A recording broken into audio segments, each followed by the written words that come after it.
거기서 예수를 위하여 잔치할새 마르다는 일을 하고 나사로는 예수와 함께 앉은 자 중에 있더라. 2절의 말씀이 눈에 들어오는 이유가 무엇입니까? 보세요. 마르다는 일을 하고 있습니다. 또 한 사람 나사로는 앉은 자 중에 앉아 있습니다. 일을 하고 있습니다. 앉아 있습니다. 더 나아가 저들은 지금 음식을 나누고 있습니다. 움직이고 있단 말입니다. 다른 사람들과 함께 교제를 나누고 있습니다. 호흡을 하고 있습니다. 건강한 상태입니다. 여러분, 이건 너무너무 일상적인 모습인 거예요. 우리 모두가 다 경험하고 있는 하루의 일과의 한 부분입니다. 일어나 앉고 서서 일을 하고 부엌에 가서 가족들을 위하여 음식을 준비하고 식탁을 차리고 곁에 있는 사람들과 가족들과 얘기를 나누고, 이건 여러분 우리 모두가 매일같이 경험하고 있는 하루하루의 일상입니다. 그게 뭐 대단한 일이냐는 거예요. 그런데 여러분, 그게 아닙니다. 이것은 은혜요. 이것은 기적인 줄 믿습니다. 왜 은혜입니까? 왜 이게 기적입니까? 1절 때문입니다.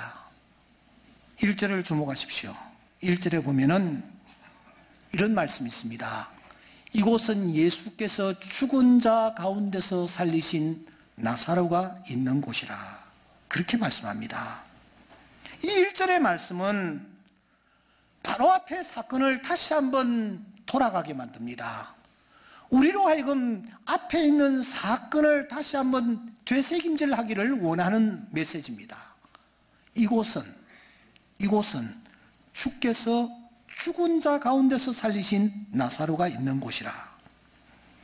11장의 나사로의 모습은 어떠했습니까? 3절에 보니까 그가 중병이 들어서 신음을 하고 있는 것을 우리는 봅니다. 중병이 들었습니다. 음식을 먹을 수 없는 상태입니다. 스스로 앉아 있을 수도 없습니다. 누군가의 도움이 없이는 움직일 수도 없는, 꼼짝할 수도 없는 상태였습니다. 이 사람은 물 한 모금도 제대로 먹을 수 없는 상태까지 빠져들었습니다. 그러다가 어찌어찌하여 그 자리를 털고 일어났나요? 아닙니다. 39절에 보시면 그 사람의 상태가 어떠했는지 우리에게 리얼하게 가르쳐주고 있습니다. 주여, 죽은 지가 나흘이나 되었으며 벌써 냄새가 나고 있습니다. 이것이 나사로의 현주소였습니다. 어떠했다라는 말입니까? 호흡이 끊어진 상태였어요. 호흡이 끊어진 상태에서 스스로 여러분 앉아 있을 수나 있었습니까? 그는 사람들로부터 격리되어 무덤 속에 던져졌습니다. 며칠이 지나니 그렇게 비싼 화장품으로 얼굴 바르고 뭐 이렇게 냄새 아름다운 향기 풀리고 또 뭐 거기에 또 향수를 뿌려서 아주 멋있는 냄새가 나던 그 나사로의 몸에서 역겨운 냄새, 여기 냄새 어떤 냄새인지 여러분 아시잖아요. 바로 그 냄새가 지금 풍기고 있습니다. 그래서 그때 가족들은 탄식과 슬픔과 눈물에 젖어 절망하고 있었습니다. 그 집안의 분위기는 어떠했을까요? 침울하기 그저 없었습니다. 사는 게 사는 것이 아니었습니다. 이것이 나사로의 모습이었고 이것이 그 가정의 분위기였고 이 가족들이 그려내는 풍경이 그러했습니다. 그런데 그러했던 나사로와 그러했던 그 가정이, 그러했던 그 가족들이 지금 어떤 모습입니까? 열심히 일을 하고 있습니다. 앉아 있습니다. 음식을 나누고 있습니다. 담소를 나누고 있습니다. 호흡을 하고 있습니다. 마음대로 활동을 하고 있단 말입니다. 여러분, 이게 보통 일입니까? 오늘 우리는 어떠합니까? 지금 여기 다들 앉아 계십니다. 모르긴 하지만 다 아침에 간단하게 식사도 하시고 참석하셨을 겁니다. 우리는 서로 지금 대화를 나누고 있습니다. 숨도 쉬고 있습니다. 가족들끼리, 친지들끼리 교제를 나누고 있습니다. 이 얘기도 나누고 있습니다. 그런데 여러분, 오늘 이 자리에 지금 앉아 있는데 사실은 지난날은 어떠했습니까? 나사로와 같은 죽음의 터널을 통과해 본 경험이 없는 자가 이 자리에 있을까요? 아찔한 순간을 경험해 보지도 않고 한 번도 그런 일이 없이 지금 이 자리에 앉아 계시는 분이 있을까요? 하프타임의 저자, 이 책을 제가 소개합니다. 밥 버포드라는 사람입니다. 이 사람이 이런 얘기를 했습니다. 이 땅에 살아있다라는 것은 어느 순간 갑자기 끝날 수도 있다는 모험이라는 것과 내가 통제할 수 없는 현실이 있다는 것이다.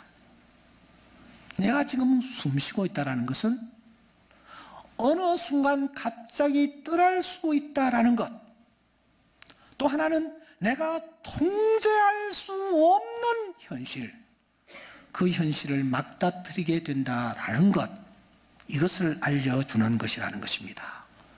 그래서 다윗은 이렇게 고백합니다. 나와 사망 사이는 한 걸음입니다. 나는 매일매일 사망의 음침한 골짜기를 걸어가고 있습니다. 오늘 우리가 살아있습니다. 살아있습니다. 호흡하고 있습니다. 가족들과 얘기도 나누고 음식도 함께 먹고 있습니다. 추위를 느끼니 동복을 꺼내 입고 가을 단풍이 금년도는 얼마나 좋은지 주일날에도 가족들을 차에 태우고 단풍놀이를 떠납니다. 이런저런 계획들을 세우고 있습니다. 여러분, 누구의 은혜입니까? 누가 여러분들을 여기까지 인도해 주셨기 때문입니까? 더 중요한 것 하나, 우리는 이미 영적으로 죽었던 자들입니다. 이런 우리가 다시 살아나 이 자리에서 만군의 하나님이신 그분께 예배를 드리고 있습니다. 누구의 은혜입니까? 당연한 일입니까? 당연히 내가 여기에 앉아있을 자격이 있기 때문에 여기에 앉아있고, 호흡할 수 있는 자격이 있기 때문에 호흡하고 있고, 식사할 수 있는 자격이 나에게 있기 때문에 내가 매일처럼 식사를 하고 있는 것입니까? 나사로와 그의 가족들은 그렇게 생각하지를 않았습니다. 저들은 이 상황을 당연하게 받아들이지 않고 있습니다. 그래서 그들은 어떻게 했습니까? 2절 말씀해 보시면 거기서 예수를 위하여 잔치할세 했습니다. 무슨 뜻입니까? 저들은 예수님을 떠올립니다. 예수님을 위하여, 주님이 이 놀라운 일을 행하셨으며 주님이 은혜를 베풀어 주셔서 우리가 여기 이 자리에 앉아있다, 여기서 일을 하고 있다, 모든 것은 주님의 은혜다, 그냥 있을 수가 없었습니다. 그래서 저들은 주님을 떠올렸고 주님을 자기 집에 초청하여 잔치를 베푸는 것입니다. 여기에 잔치할세라는 이 단어는 너무 중요한 단어이기 때문에 제가 13장에 가서 다시 다루려고 생각합니다. 하나님께서 베풀어 주신 놀라운 은혜에 대하여 감사하는 마음을 잔치로 표현하고 있는 것입니다. 마리아는 그것도 부족하다라고 생각했습니다. 그래서 3절에 보니까 이 마리아는 지극히 비싼 향유 곧 순든한 나드 한 근을 가져다가 예수님의 발에 붓고 자기의 머리털로 그의 발을 닦기까지 했습니다. 그러자 향유 냄새가 그 온 집에 가득했습니다. 마리아가 쏟아부은 향유는 가치가 어느 정도였습니까? 비판자 가룟 유다의 계산대로라면 300데나리온 이상이었습니다.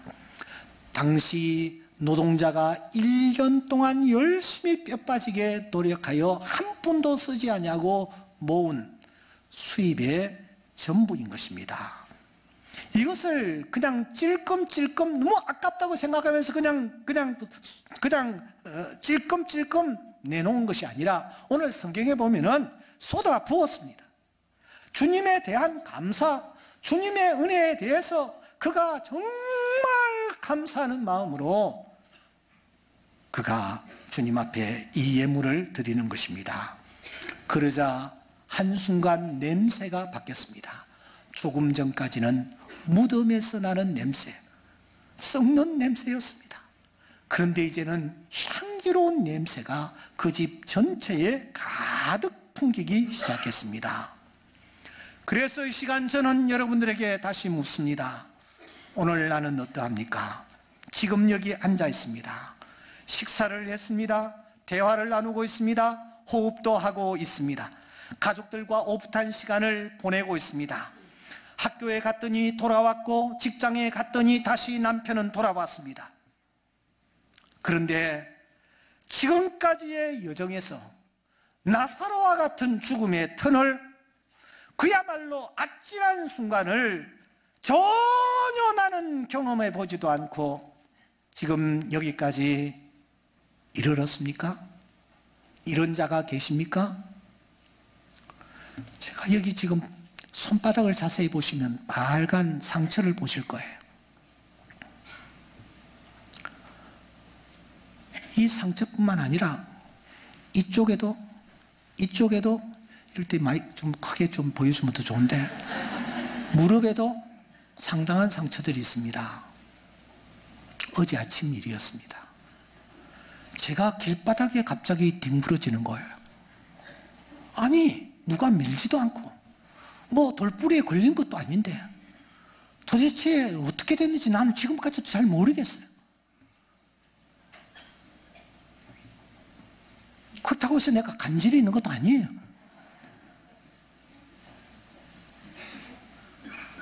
어떻든 제가 나뒹굴어졌습니다. 일어나서 보니까 곳곳에 상처들이었고 시계를 보니까 아침 8시 3분이었습니다. 차들이 쌩쌩 지나가는 차도에서 말입니다. 여러분, 오늘 내가 여기 있어요. 이게 누구의 은혜입니까?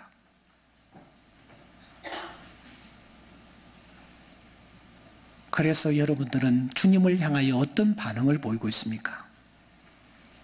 오늘의 내가 있기까지 나의 걸음을 인도하신 그분, 나에게 은혜를 베풀어 주신 그분에게 내가 한번 잔치를 벌인 적이 있습니까? 향유를 한번 쏟아 보신 적이 있습니까? 진심 어린 감사를 그분에게 표한 적이 있느냐 하는 거예요. 주님이 어떤 감사를 원하실까요? 어떤 잔치를 원하실까요? 나사로의 사건과 이 12장 1절, 2절, 3절은 깊은 연관을 가지고 있습니다. 그런데 이 나사로의 사건에서 가장 인상적인 모습은 11장 41절입니다. 제가 너무너무 중요하기 때문에 다루지 않고 그냥 넘어왔습니다. 11장 41절에 보시면 이런 말씀이 있습니다. 지금 나사로가 무덤 속에 뉘어져 있는 거예요. 냄새를 풍기고 있는 거예요. 사람들이 절망하며 탄식하고 있는 거예요. 돌을 옮겨 놓으니까 아마 그 악취 그리고 그 비참한 모습이 생생하게 그대로 드러나고 있었을 것입니다. 저는 그 옛날 바로 이 나사로의 무덤과 같은 현장에 가본 적이 있습니다. 나사로의 무덤은 아니었어요. 돌을 옮겨 놓으니까 거기에 자대가 놓여 있고 거기에 사람의 시신을 누이는 곳이 바로 눈앞에 드러났습니다. 돌을 옮겨 놓으니 그때 예수님께서 하늘을 우러러 보시면서 아버지여 내 말 들으신 것을 뭐 한다고요? 감사하나이다. 그렇게 말하고 있어요. 우리는 여기에서 주님의 감사가 어떠했는지를 확인하지 않을 수가 없습니다. 주님의 감사는 첫째, 무덤 앞에서의 감사였습니다.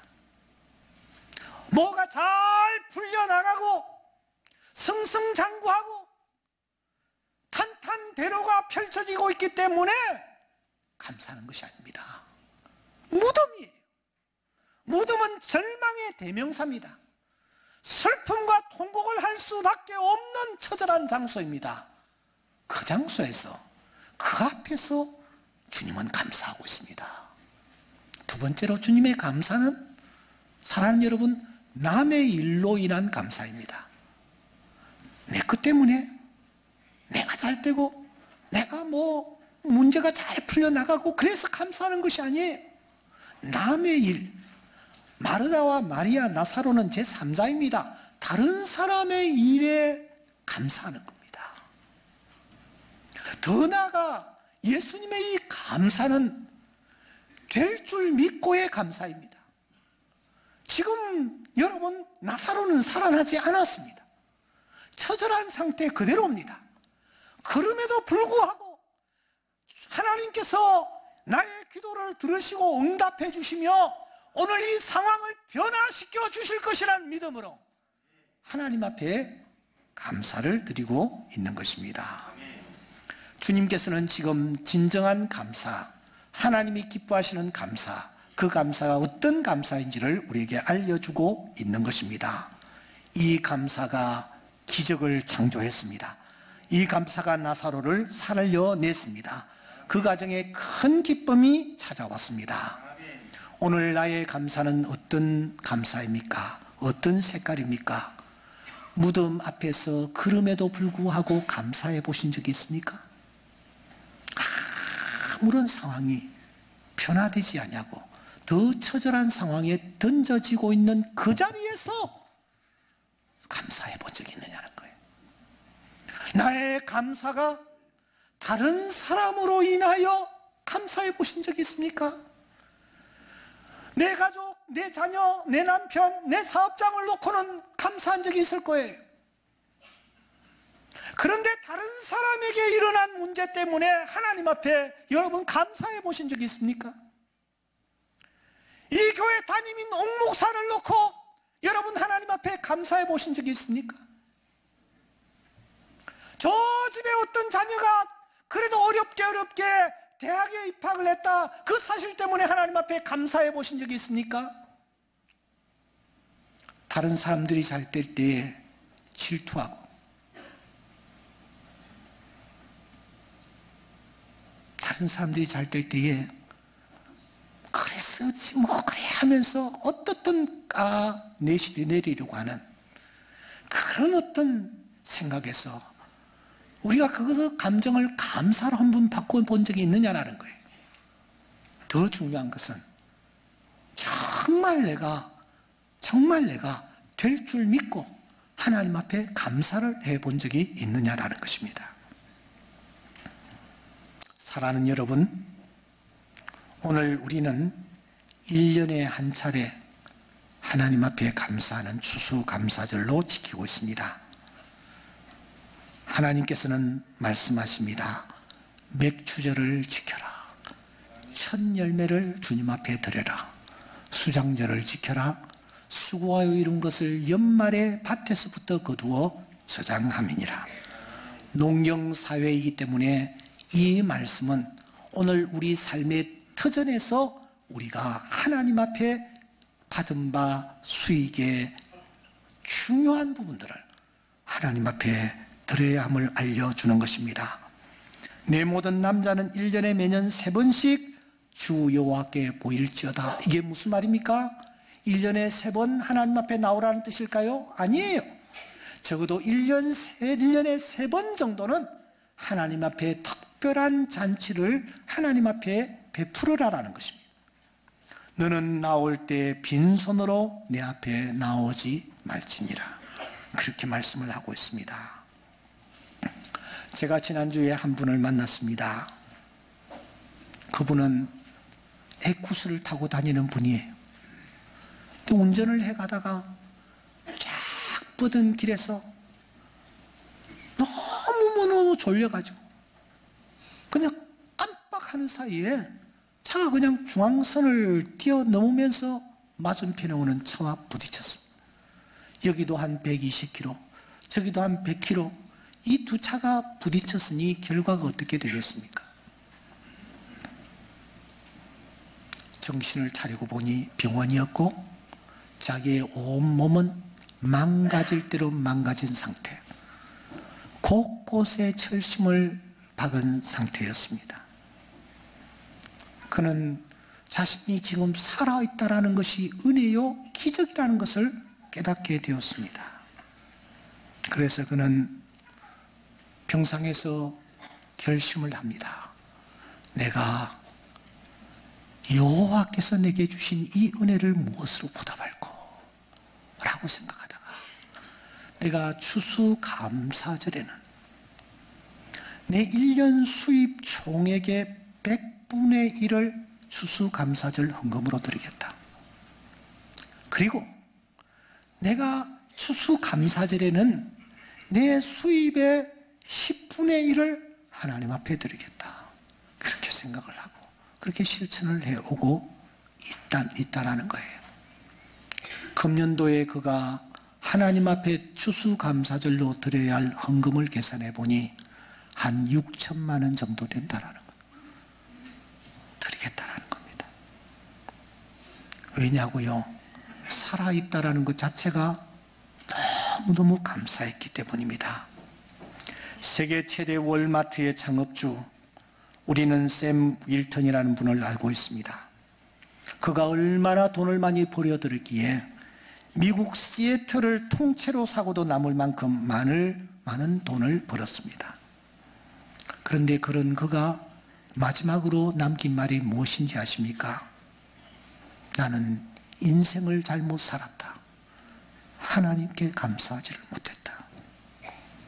그는 돈을 벌기 위해 사업장을 키우기 위해서 그게 모든 것을 쏟았습니다.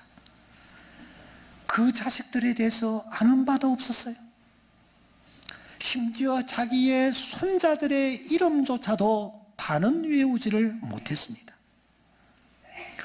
그렇게 열심히 돈을 모으는데 올인을 했습니다. 그런데 죽음에 이르자 그게 무슨 소용이 있습니까? 나는 인생을 잘못 살았다.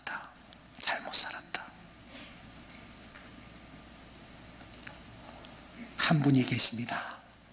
이분이 저 응암동이라는 곳에서 내과 병원을 지금 운영하고 있습니다. 병원이라는 것이 요즘 경쟁입니다. 병원이 개업한다고 해서 되는 게 아니에요. 개업했는데 손님들이 안 오는 거야.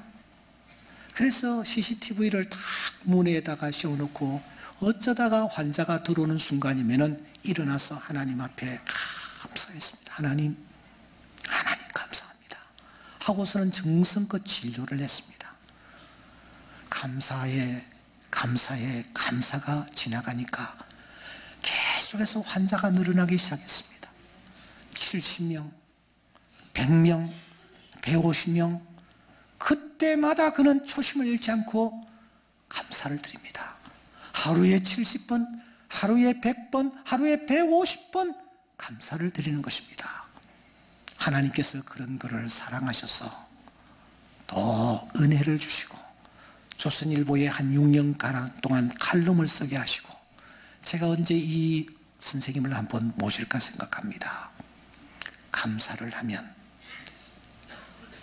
하나님께서 기적을 창조해 주시는 줄 믿습니다. 그래서 시편 50편 23절 말씀에 오시면 감사로 제사를 드리는 자가 하나님을 영화롭게 한다. 그의 행위를 옳게 하는 자에게 내가 하나님의 구원을 보이리라. 여기에 그의 행위가 무엇입니까? 감사입니다.